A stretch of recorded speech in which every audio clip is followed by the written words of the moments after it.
Recorded Books and RB Digital present The Night in Lisbon by Erich Maria Remarque, narrated by Kirby Hayborn. Chapter 1. I stared at the ship. Glaringly lighted, it lay at anchor in the Tagus. Though I had been in Lisbon for a week, I hadn't yet got used to its carefree illumination. In the countries I had come from, the cities at night were black as coal mines, and a lantern in the darkness was more to be feared than the plague in the Middle Ages. I had come from 20th century Europe. The ship was a passenger vessel. It was being loaded. I knew it was going to sail the next afternoon. In the harsh glow of the naked light bulbs, crates of meat, fish, canned goods, bread, and vegetables were being lowered into the hold. Stevedores were carrying baggage on board, lifting up crates and bales as silently as if they had been weightless. The ship was being made ready for a voyage, like the Ark in the days of the flood. It was an Ark. Every ship that left Europe in those months of the year 1942 was an Ark. Mount Ararat was America, and the flood waters were rising higher by the day.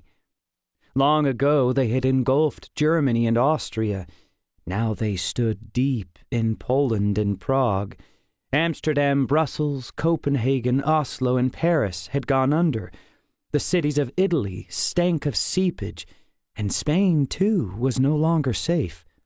The coast of Portugal had become the last hope of the fugitives to whom justice, freedom, and tolerance meant more than home and livelihood. This was the gate to America.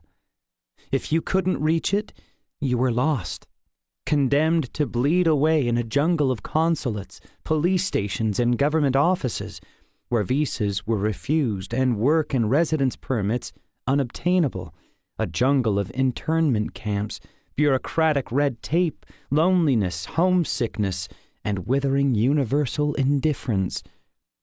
As usual in times of war, fear and affliction, the individual human being had ceased to exist.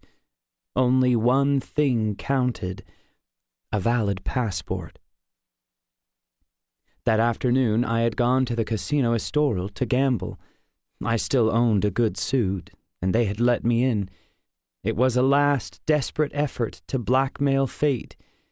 Our Portuguese residence permit would expire in a few days, and Ruth and I had no other visas. We had made our plans in France and drawn up a list of possible sailings for New York.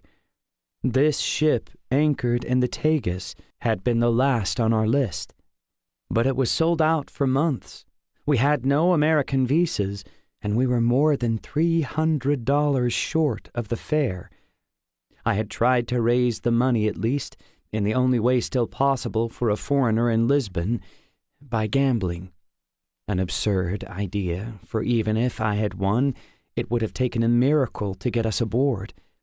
But in danger and despair, you acquire faith in miracles. Without it, you would go under. I had lost 56 of the $62 we still had left. It was late at night, and the quayside was almost deserted. But after a while I became aware of a man not far off. First he paced aimlessly about. Then he stopped, and he too began to stare at the ship. Another stranded refugee, I thought, and took no further notice of him until I felt that he was watching me.